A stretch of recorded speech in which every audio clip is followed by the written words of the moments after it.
begin a series of toasts, though, I want to invite Rick Guidotti up. You saw Rick's photographs here in the halls. Rick has been with us a very long time and been with our community a really long time.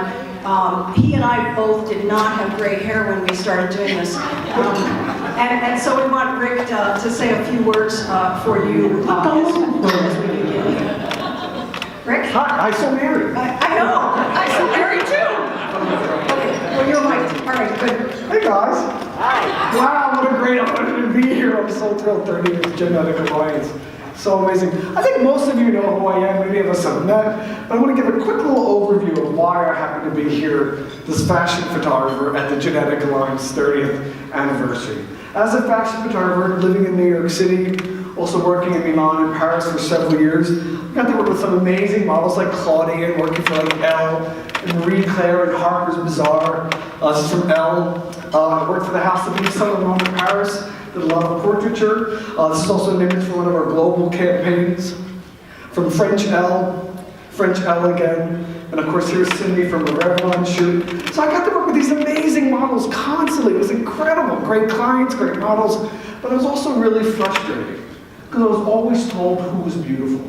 I was told who the model of the moment was, who I had to work with, who I absolutely had to, that was what was beautiful, was who was considered beautiful. But as an artist, I never saw beauty on the cover, only on the cover of magazines. I saw beauty everywhere. I was in my studio in New York City, walking down Park Avenue, and spotted this gorgeous kid with white hair and pale skin. She had a genetic condition called albinism. I knew the common term was albino. I had never met a beautiful model that had this genetic condition before. So before I can grab her and say, I have to take a photograph, you're amazing, the bus came and she took off. I was like, but then I'm always so grateful, and I always say this, I'm grateful that the bus came and took off, because she was 12 years old, and I'd probably still be in prison. So glad that didn't happen. But what happened was I was so inspired by this beautiful kid, I ran to the closest Barnes & Noble in Union Square to get any information or to find photographs of this gorgeous kid with albinism or friends of hers with the same condition. When I got to those medical textbooks, I saw horrible photographs. Photographs of kids like against walls in doctor's offices with those black bars across their eyes. Images of sadness, of sickness, of disease. But I also saw there was a support group called NOAA that's represented by the Genetic Alliance. And I called them and I said, hey, I'm a fashion photographer. Let's show the world the beauty of albinism. At first they said, get lost. But I know I'm pretty persistent. I've done this before. So I'm like, no, explain. And they explained to me that every time there was a photo shoot or every time there was a magazine article about somebody with albinism, it was always the story about a victim. It was always the story of sadness. It was always the story of exploitation, always sensational, always negative. I said, well, I have to agree with you. That's all I can find is our negative imagery. Let's do something strange here. Let's form a non-traditional partnership. Fashion photographer, genetic support group, and together we'll collaborate, make a beautiful photographic essay celebrating the beauty of albinism. And they agreed. So Positive Exposure is born that day.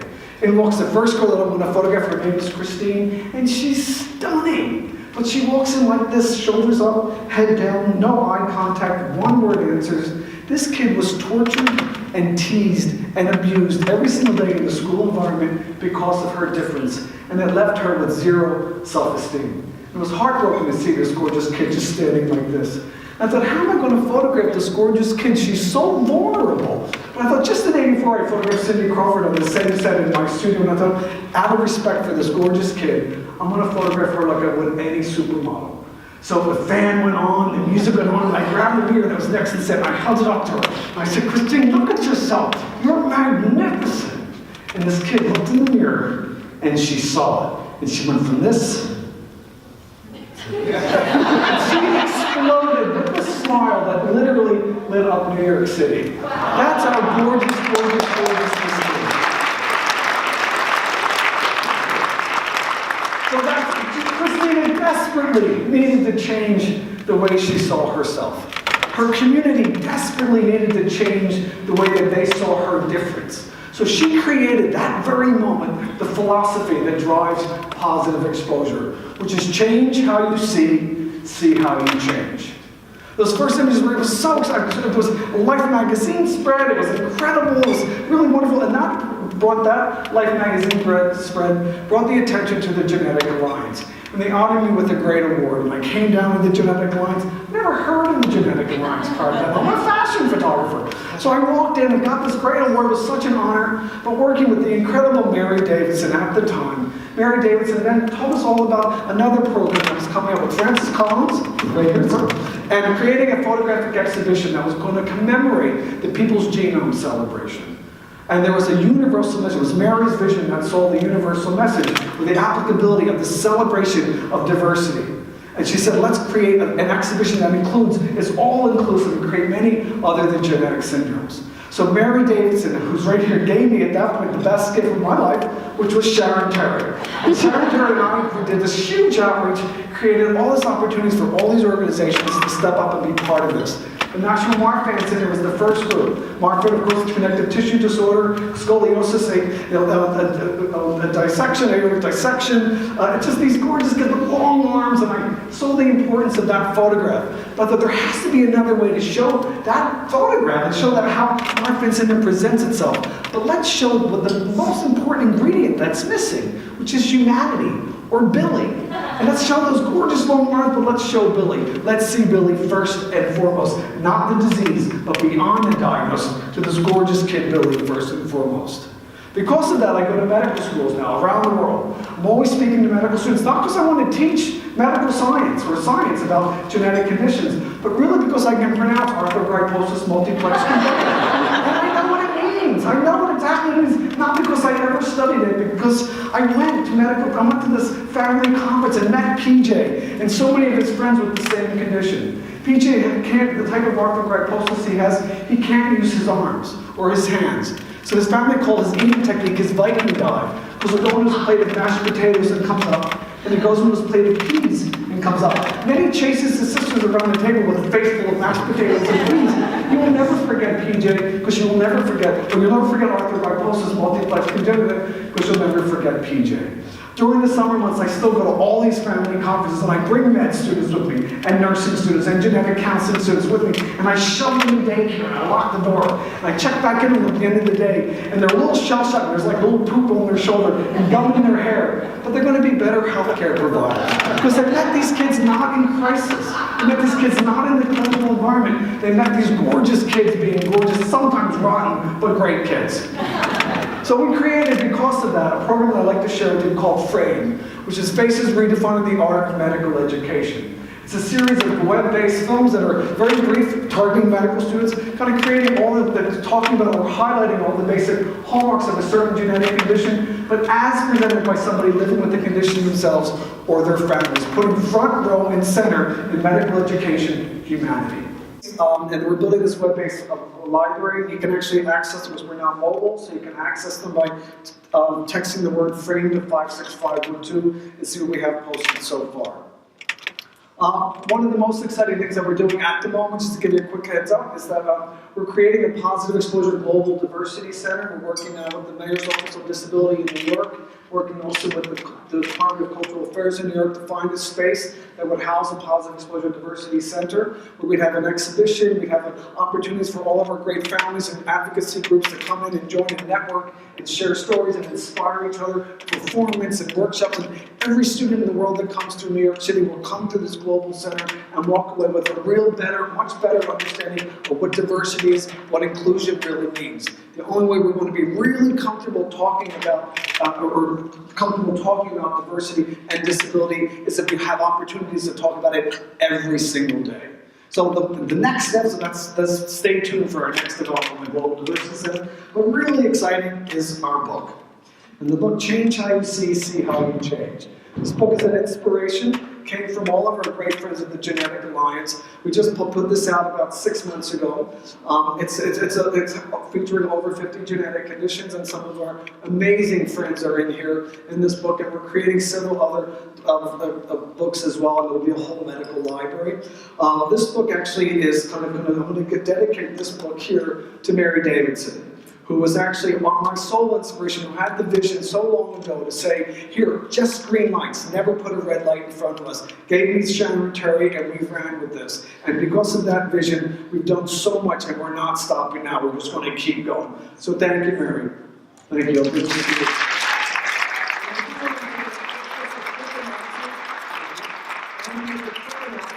Under your plates, there'll be a ticket. One ticket per table. Whoever has that ticket will get the book that's on the centerpiece. Whoever gets that ticket gets that book. I'll be at the table here signing the book. And the first toast actually is one that was mailed in, so to speak. Reed Puritz could not be here tonight, and he wanted especially to toast Genetic Alliance, and I think more significantly the Alliance of Genetic Support Groups. And I'm reading his first because it really comes, in fact, before Joan, who I'm going to introduce next. So Reed says, I could not be more proud and happier than to offer my fond regards and sincere congratulations to the Alliance and everyone associated with it. I recall it as if it was yesterday, and at my age, I find it reassuring to recall much of anything. Our meeting 30 years ago, when the seed was planted to start the Alliance of Genetic Support Groups, Joan Weiss, my colleague at Johns Hopkins, played a pivotal role. My colleague, also Victor McCusick and Barton Childs, offered encouragement. As I recall, one of the stimuli was to enable competing support groups focused on the same condition to stop fighting and collaborate. In the volume of the published talks and committee summaries, I remain proud that Greg Wagel and I went on record as proposing a network of patient support groups. My, how this seminal suggestion has evolved and matured. I sincerely wish that I could join you at this festive banquet, but I am there in spirit. From the University of Pennsylvania, where we have recently established a Center for Orphan Disease Research and Therapy, sincerely, Reed Puritz. So thank you, Reed, because all of the leadership of Genetic Alliance since the very beginning has worked with each other, collaborated with each other, been with each other, and I think begun to mature each other's vision over these years. So I'm really very proud to stand on Joan's shoulders, certainly, and to be able to manifest some of the things that she imagined all these years ago. As you can hear from Reed's letter, we're still working on those things and making inroads. So Joan, let's hear from you. Thank you, Sharon. And thank you, Rick. I'm so sorry that I was pre-Rick. I didn't know the exciting work that he and Mary did with Sharon's help. Well, little did I dream 30 years ago when I founded the Alliance of Genetic Support Groups, now the Genetic Alliance, that it would last as long as I have. Much of the credit goes to Sharon Terry, who remarkably has expanded both its reach and its range of services. Sharon has also done a wonderful job in building the exceptional staff needed for this effort. Undoubtedly, there are others who deserve a good deal of credit, but since I have been advised to keep it short, they will have to remain anonymous. So let's lift our glasses to the Genetic Alliance on its 30th anniversary and wish it well for the next 30 years and then some. All right. Hello, everybody. Over the past 30 years, the Genetic Alliance has been on an incredible journey. I was fortunate, both professionally and personally, to join that journey for 7 short years. I was the second of 3 impassioned, dedicated, and creative, I'd like to call myself creative, executive directors. First Joan, as you know, and then myself, and then Sharon. Each of us, like Olympic runners, picked up the torch and carried it, and then passed it to another. You haven't done it yet, Sharon. No. No need. Joan laid the foundation, and I built on those brave and creative beginnings, and Sharon has carried the Genetic Alliance to new and unforeseen heights. And ones that I don't know what, I never imagined, I don't know about Joan. But none of us did this alone. It was the families living with genetic conditions, and it was the support groups advocating with and for them, and it was the genetics and healthcare professionals, and the health professionals supporting them, and the researchers pushing genetic science, and the dedicated staff that made everything happen. It was all of us, all those groups and people and interests coming together to provide the resources and effort and energy and dynamism to match, to make all of our dreams come true. All of us together, we are the Genetic Alliance, and so I raise a glass to our past, present, and future. Because, given the fast pace of genetics research and daunting political and resource challenges and uncertainties about healthcare, the Genetic Alliance is needed now more than ever before. And so to the Genetic Alliance, and wherever the future takes us. These words of congratulations come from Penny Kyler and myself. We have known and worked with the Genetic Alliance for 20 years. I came on the footsteps, I guess, or heels of Jane Lin Fu, who has helped found the Genetic Alliance with Joan. And then I worked initially with Mary. And I was a federal employee, and you're not supposed to come with an agenda, but I did. I came with an agenda for those who know me well, certainly about newborn screening. But I also came with the agenda to make sure that genetic services became, or were delivered in a family-centered way. And I wasn't quite sure what that meant, but I knew the Genetic Alliance was the way to get there. So during that time, Penny and I saw the organization grow and transform in many ways, from a group that was largely a collective of mom and pop organizations, largely focused on specific diseases, to a more inclusive and collaborative organization. The Genetic Alliance began to engage a broader population, and that was largely due to Penny Kyler.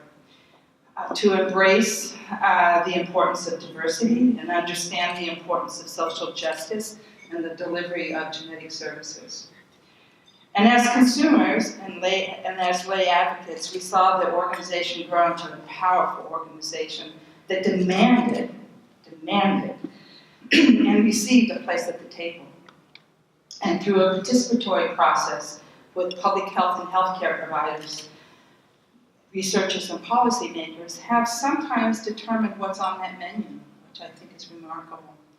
But most importantly, we've seen this organization insist on shared decision-making, insist on the need to take the time to listen to each other and achieve the ability to sit down together and share a meal together. Lastly, we celebrate the achievements of this organization and you, the people who make up this organization. To paraphrase a quote from Robert Frost, this is Penny, you recognize this, right? 2 roads diverged in the woods and you took the road less traveled. And that made all the difference. So a toast to you all and continue to grow in good health. Genetic Alliance staff no longer has to carry these big bins full of brochures of hundreds of different conditions, because back in the day, that's how we disseminated information. Now you just go online, and back then you would bring those brochures to conferences so health providers would know what they were talking about. And equally impressive, I would say that with all of her CrossFit training, I'm pretty sure Sharon Terry can bench press way more than she could back in 2006 when I joined Genetic Alliance. She's showing off the guns today.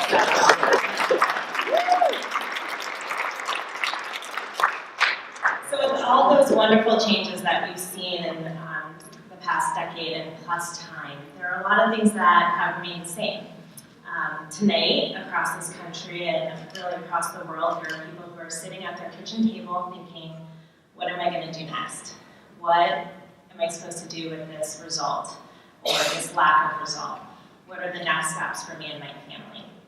And so in the spirit of so many advocates who are here with us tonight who've had their kitchen table moments, and that was actually a start, a journey into advocacy and into really being a voice for their communities, I would like to toast the new advocates, the ones who are just starting out their journey today, who can't quite see down the tunnel, but whose voices and whose stories are going to mesh with the mission that we are all here celebrating today, with the direction towards co-creating health for everyone. So thank you. And to toast those And there are only 5 more toasts after me. So this toast, though, is for the network. The network in this room and outside of this room and really around the globe. That really is the heart and soul of Genetic Alliance. A network from advocates to anthropologists, fashion photographers to venture capitalists, entrepreneurs and clinicians.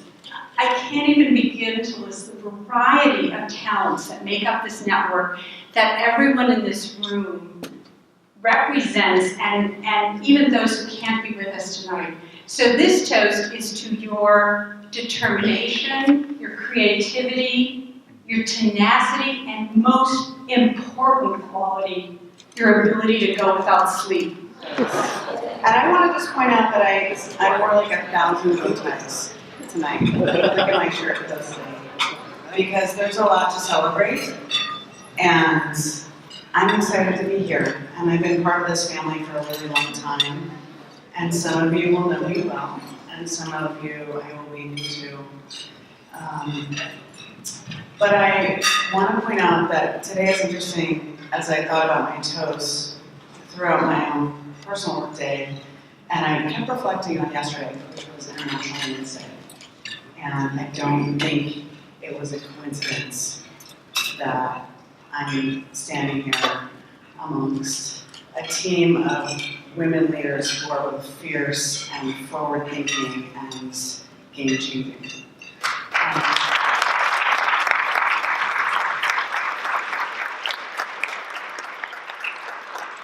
It has been, and I kid you not, life-changing for me to meet Sharon Terry, and for me to be part of an organization that has impacted the lives of every single person here, but my life, and I'll be honest, I didn't come to this job having anything to do with genetics. In fact, I barely knew how to spell it when I got here.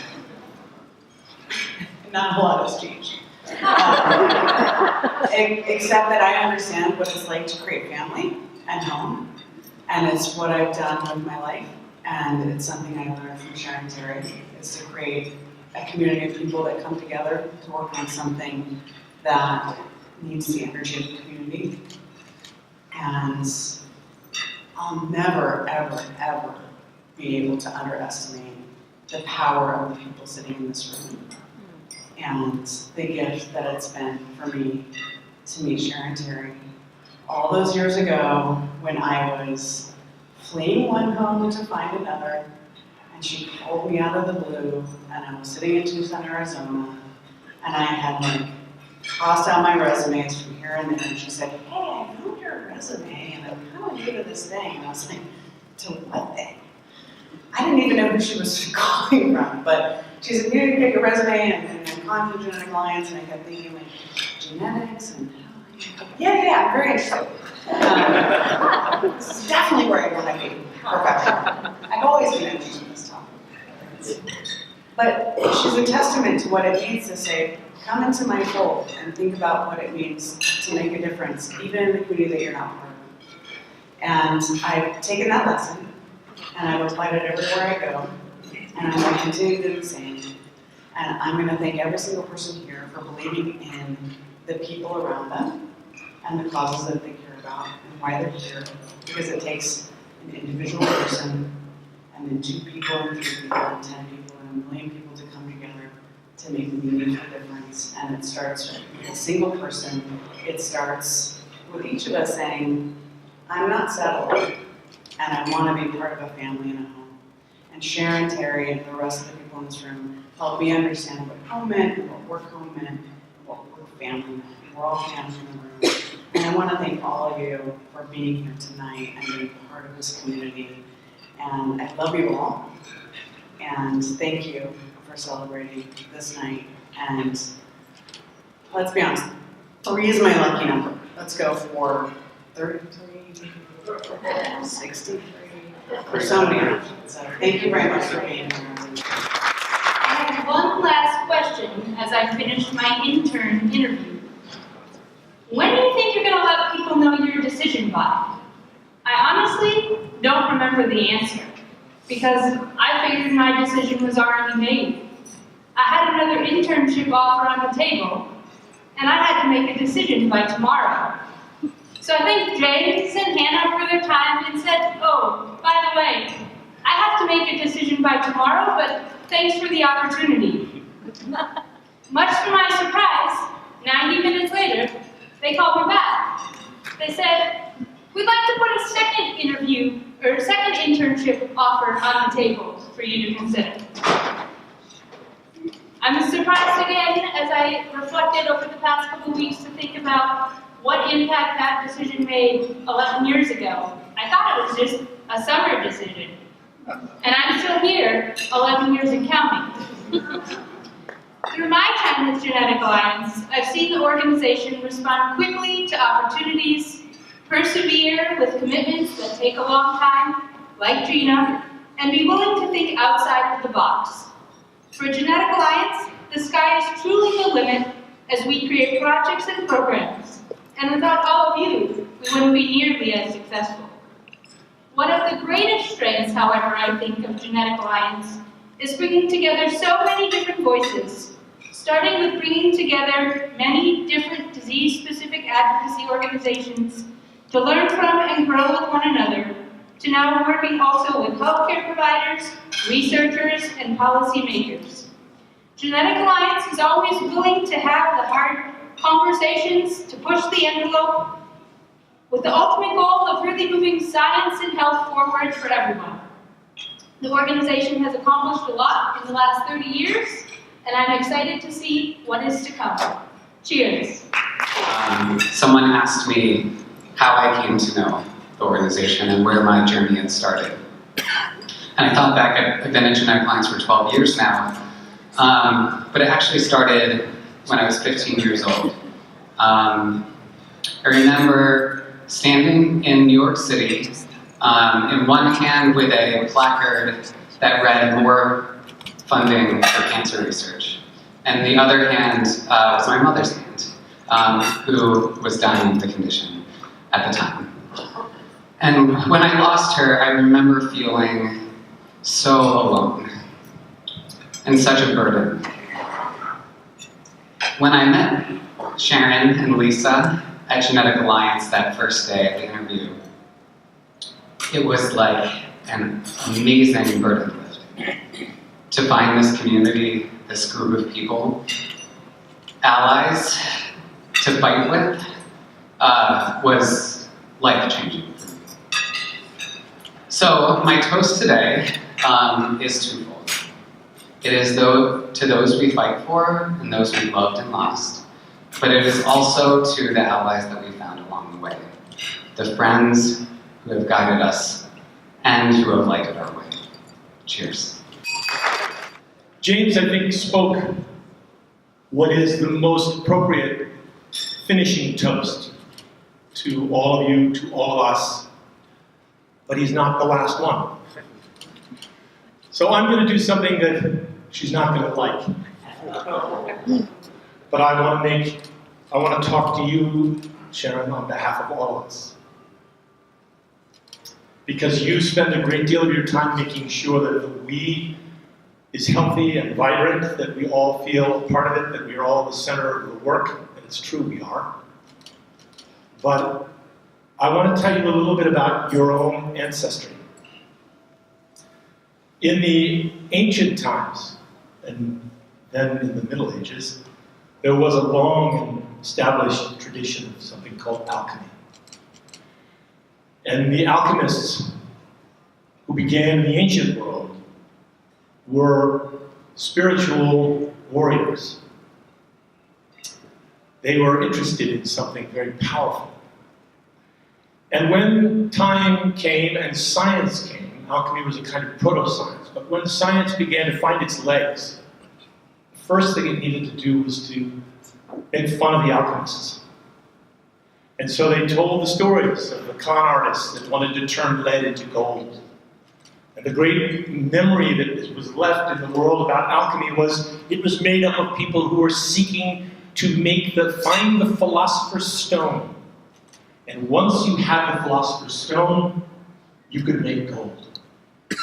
And con artists and books and libraries of how you make the Philosopher's Stone, what's the process of alchemy, how does it work, went on and on until it became synonymous with a kind of strange and feckless magic.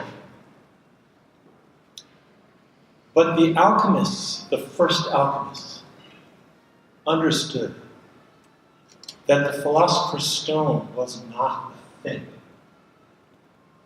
The Philosopher's Stone was the transformed self. They understood that in order to do anything with the magic of the stone, they must first be the transformed self. And the second piece of the puzzle that no one ever talks about is that the transformed self is not enough. That the magician, the alchemist, transforms the self for one purpose only, and that is to transform the world.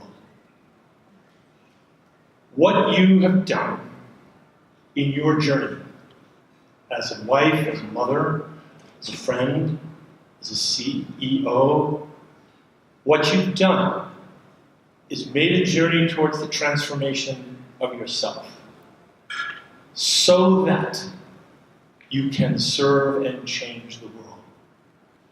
Look around you, Sharon Terry, at the transformations that you have made, rightly acknowledging your predecessors for their brilliance and their vision, rightly acknowledging your allies for their sweat and their equity and their time, rightly finding a little guy in 8th grade and now making him one of the guys that we follow devotedly, rightly so.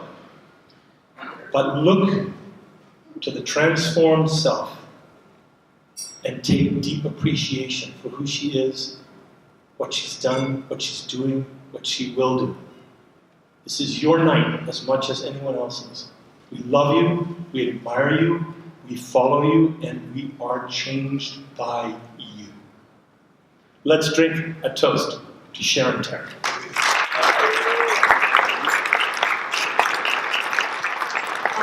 What I'm going to do now is interrupt and introduce Francis Collins, who needs no introduction, of course, except that sometimes we get to introduce him as Diane Baker's husband, which I really love doing. For the International Year of the Woman.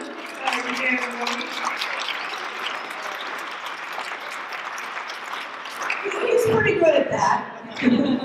But I'm also going to introduce him in a way that's, probably illegal and has lots of ethics problems, etc. Nothing embarrassing, Francis. But to say that he's always been a very long-time friend of Genetic Alliance. So the first time we met Francis was at the 10th anniversary of Genetic Alliance, where Pat and I were lucky enough to get last-minute tickets to the gala that year that, again, Joan was being honored at. Francis sang Joan O. Weiss to Edelweiss. I remember that well.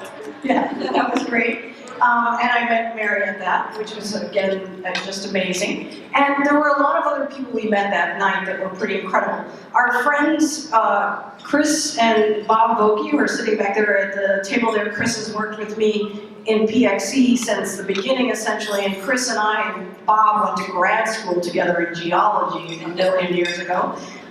They lent us Bob's father's tuxedo for Pat, and Chris lent me a black dress because I didn't have one, because this was a semi-formal affair, and we went down to DC. It was very, exciting and terrifying for these people from Massachusetts who had never done this. And in the course of the evening, Pat, who had wore this kind of cool DNA tie, gave the tie to Francis, because Priscilla Ciccarillo introduced us to Francis that night, and Victor McCusick told us he had a cousin with the disease that our children have pseudoxanthoma elasticum. So it was a kind of magical evening in a weird genetics kind of way.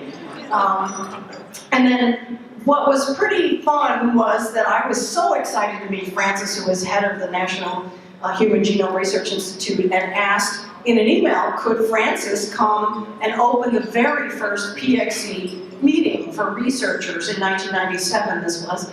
And Francis sent an email that said, and I don't remember the exact person's name, but something like, "Dear Pam, don't tell Sharon I'm going skiing with Diane, but I'm not going to do her meeting." And I sent the email back to Francis and said, "Dear Dr. Collins, I don't think I should have gotten this email." And he replied, "Dear Miss Terry, I will be doing the keynote at your meeting." And it's been all wonderfully uphill since then.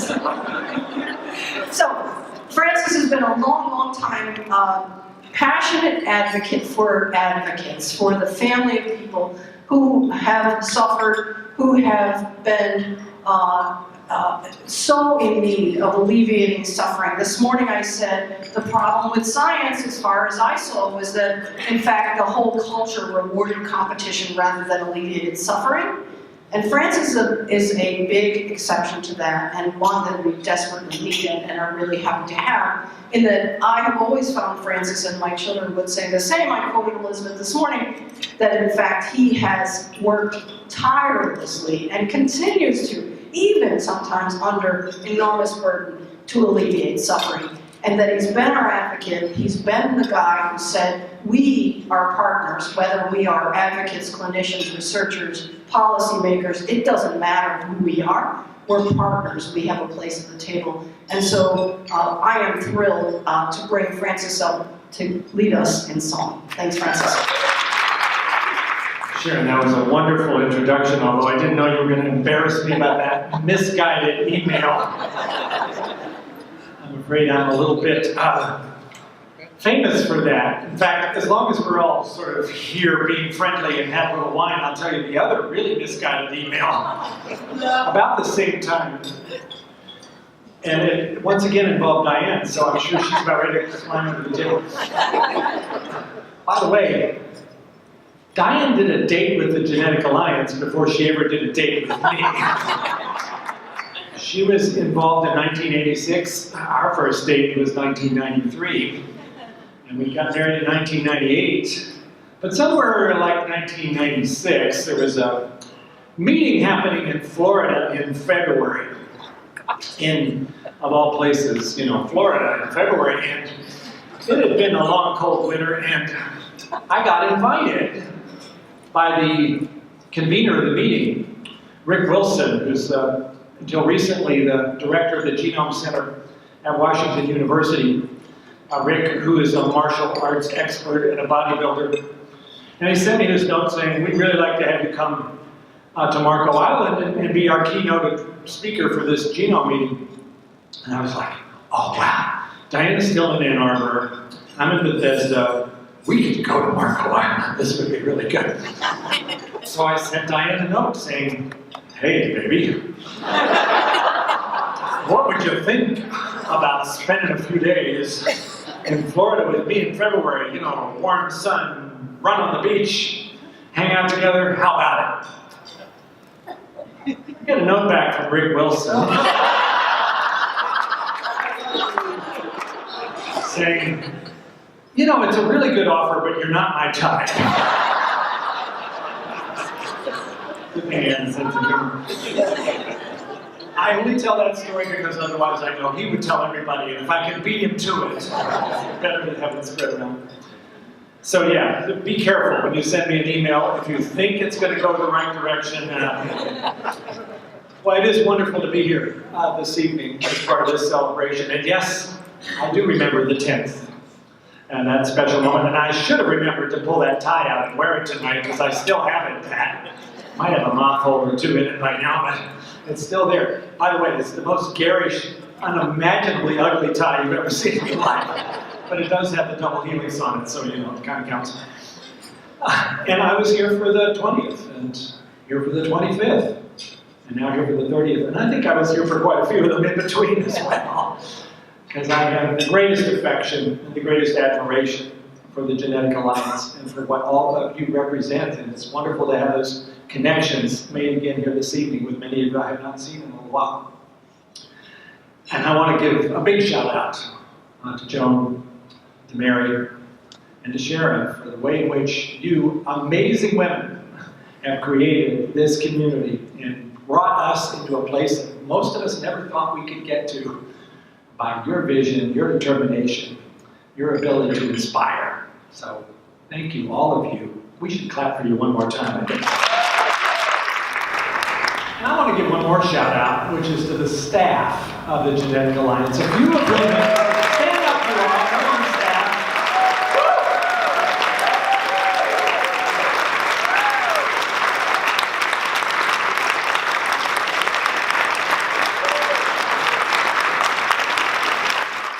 In those 30 years, we've seen amazing things happen. For rare diseases, goodness, 30 years ago, maybe we knew the molecular cause of a few dozen of those conditions. Now it's 6,500 of them, which we understand at the genetic level, and which therefore we can now diagnose much more precisely, and increasingly are coming up with ideas about therapeutics that are going to be, I think, increasingly breathtaking. Tomorrow, I will spend all day in a workshop that I'm really excited about, bringing people from all over the country to figure out how we could, in the next 5 years, by taking advantage of new technologies, including gene editing, how could we cure sickle cell disease? In 5 years, I think we've got the pieces in place. And that's just a start. And as Sharon and the Genetic Alliance have also demonstrated, common diseases, which we used to think, well, they're over there, and rare diseases are over here, we all know better now, don't we? The better we study common diseases, the more we realize that they're really a collection of rare diseases. And so we all have this in common. And the precision and the personalized medicine strategies have taught us things that maybe rare diseases have taught us all along. And I have to give an enormous amount of credit to this organization, long before it was popular to talk about patient-centeredness. That's what the Alliance was all about. And now it's like everywhere. It's in PCORI, it's in the CTSAs, it's in the collaboratory, and it's in the All of Us million-strong cohort, which will do its beta launch in about April, and its full launch next fall. And nobody questions the fact that this is the right way to do things. This is not anymore going to be that paternalistic approach where researchers decide what people need to know or should know. It's going to be different. It is partners at the table making those decisions because they're the ones most engaged and involved and whose futures depend on this. And that is transformative. And that didn't just happen. It happened because of the incredible leadership of the Alliance and other groups that came alongside saying, we're not going to do things the way we used to. We're going to do things in the way that's right. You all should feel really good about that. And policy changes that have happened in those 30 years. Breathtaking. Begin with GINA, of course. It only took 12 years to get that bill passed. And now, there it is. Although I gotta say, we have to be vigilant. I got a call this afternoon from none other than Louise Slaughter, who's concerned that a recent bill that just passed out of House Committee might erode the protections of GINA and require people to undergo genetic testing and share that information with their employer in the name of wellness programs, but there's got to be a better way to do this. So we, all of us who care about bringing science and policy together, have still a lot of work to do.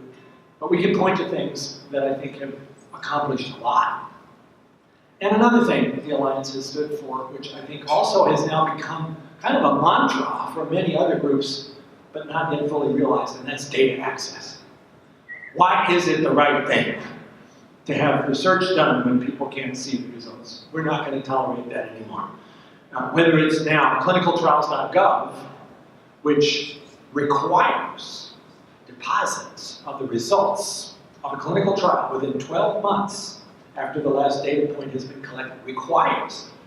And if you don't do it, the FDA is going to charge you $20,000 a day. That got people's attention. And you might lose your NIH funding because we have some clout too.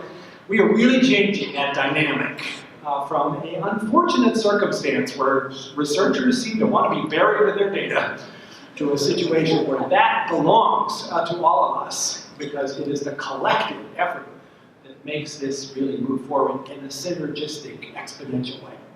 And that is now, again, much focus on that from the Alliance and others now become not just a fringe activity, it's in the center. You all have made that happen. So I know you've had a long day today, and you've gone through Act 1, and you've gone through Act 2, and Act 3 is tomorrow. I grew up in the theater. When there's an intermission between Act 2 and Act 3, and people are always a little stirred up, like, oh my gosh, what's going to happen? Is this going to turn out all right? Or is this one of those awful shows where everybody dies at the end? Oh, that would be Shakespeare. You're not going to do it that way. You're going to have some special outcomes tomorrow, I'm quite sure. But it sounds like the group is already beginning to focus in a very impressive way on the kinds of advice that Sharon and her team are looking for. Where do we go next?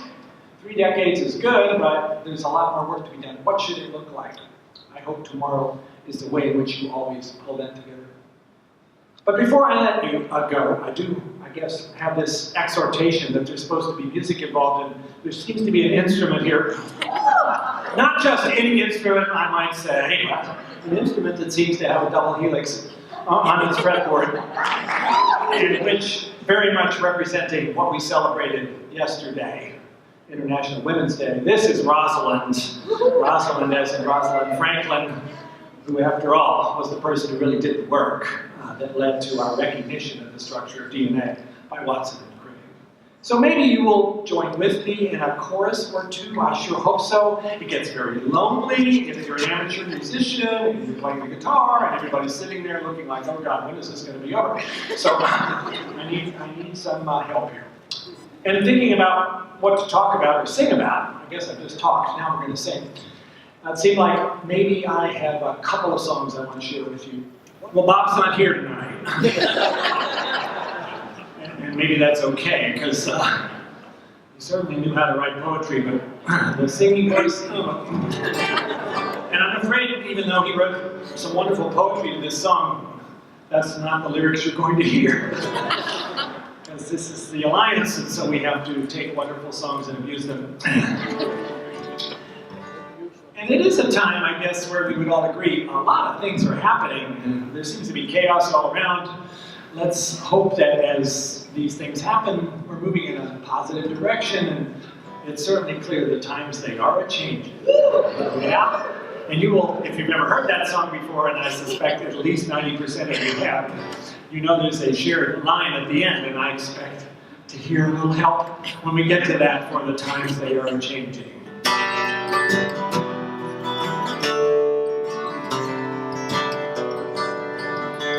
Come all you who've gathered from far and from near, let's all now agree that our goals are quite clear, and real transformation's our greatest frontier. If the future we hope to be saving, and what better group than all you gathered here, for the times they are changing.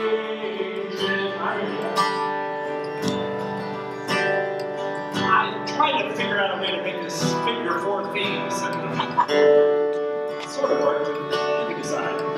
Come all you big thinkers, don't be surprised, as partnerships newly are being devised. Our models for research can now be revised. Our treatments are ripe for reshaping. It's time to make everything personalized, for the times they are changing. Come all volunteers from all over this land.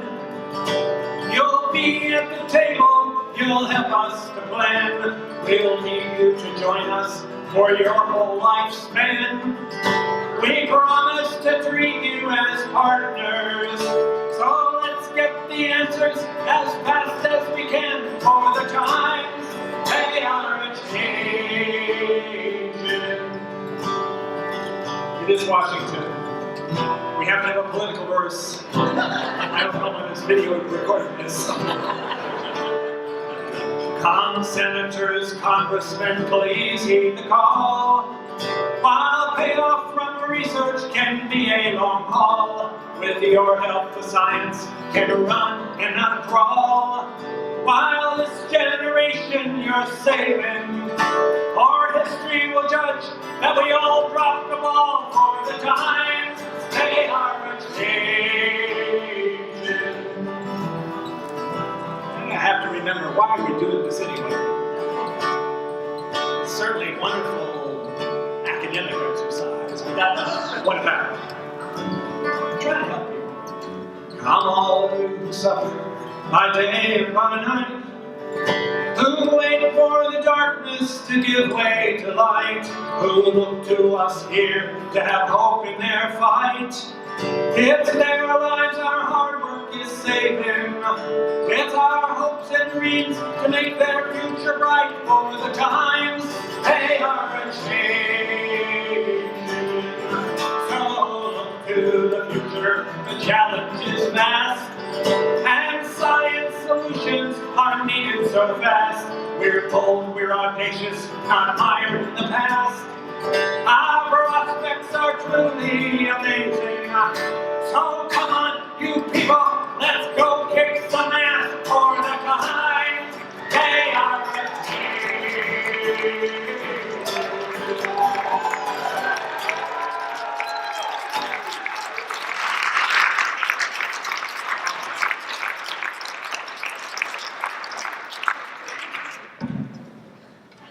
Well, okay, that was the raucous one, and now I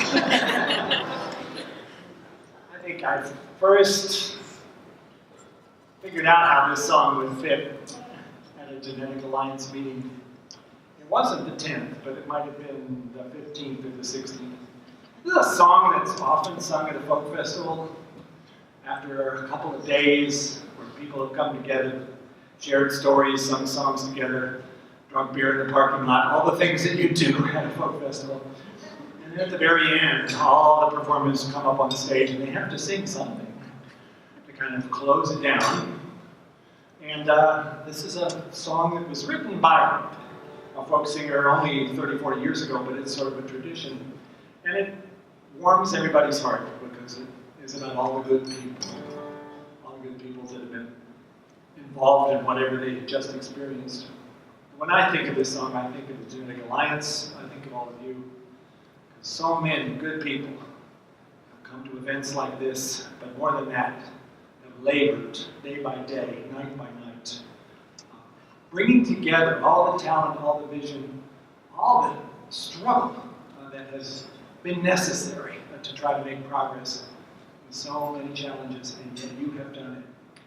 So maybe, even more than ever, it seems like the right time to sing about all the good people. And this chorus, if you've not heard it before, is very readily learned.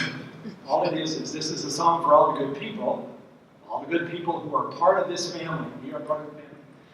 And again, this is a song for all the good people. We're joined together by this common thread, a thread that connects us through our lives, through our hopes, through our dreams, yeah, maybe even through that double helix, joined together by this common thread. And I'll sing a few verses. Maybe by the time we get to the last chorus, people would even think about standing up and joining hands, because sometimes that seems like a good thing to do.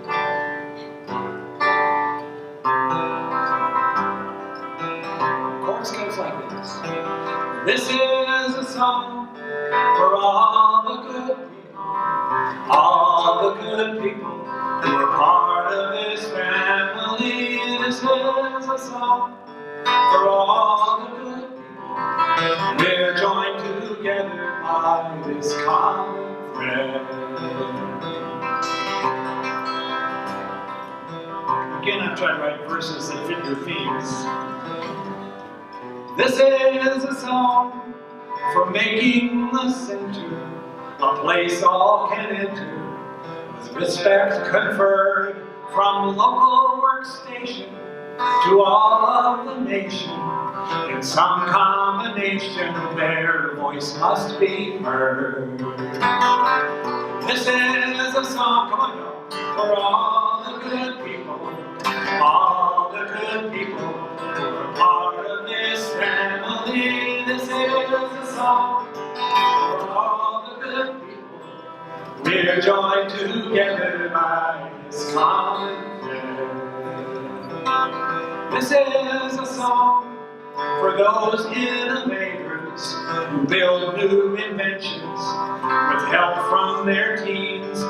We love tech so much, but we still value touch. We count on your vision, your heart, and your dreams.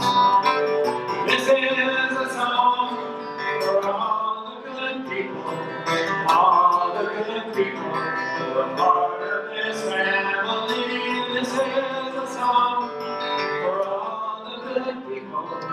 We're joined together by this common thread. This is a song for those who have suffered, who strengthen your spirit, have touched one and all. It's your dedication that's our inspiration. Because of your courage, you help us stand tall. So this is a song for all the good people, all the good people who are part of this family.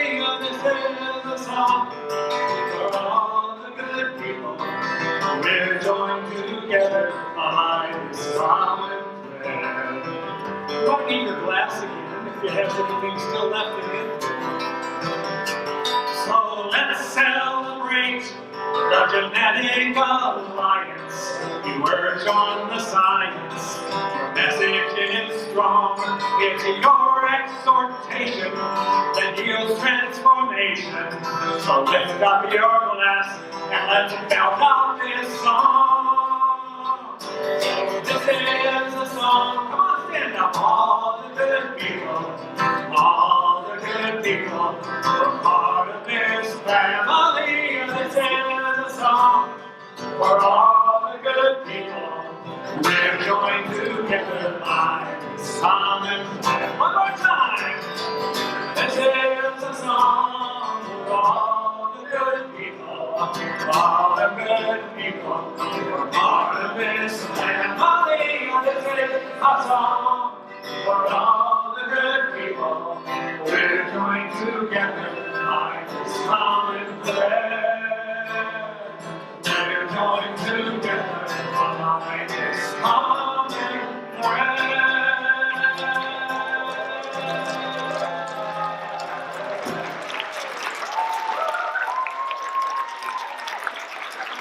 This is our 30th anniversary.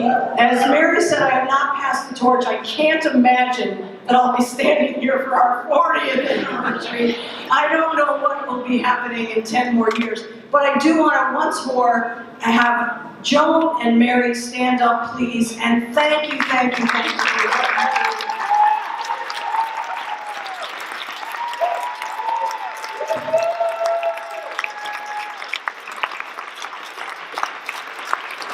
As Lisa said, we are really, really blessed to have mothers like this, and we really appreciate standing on your shoulders all these years. I feel like we have shared these 30 years, and it's really been unbelievably terrific, a really solid foundation for this foundation.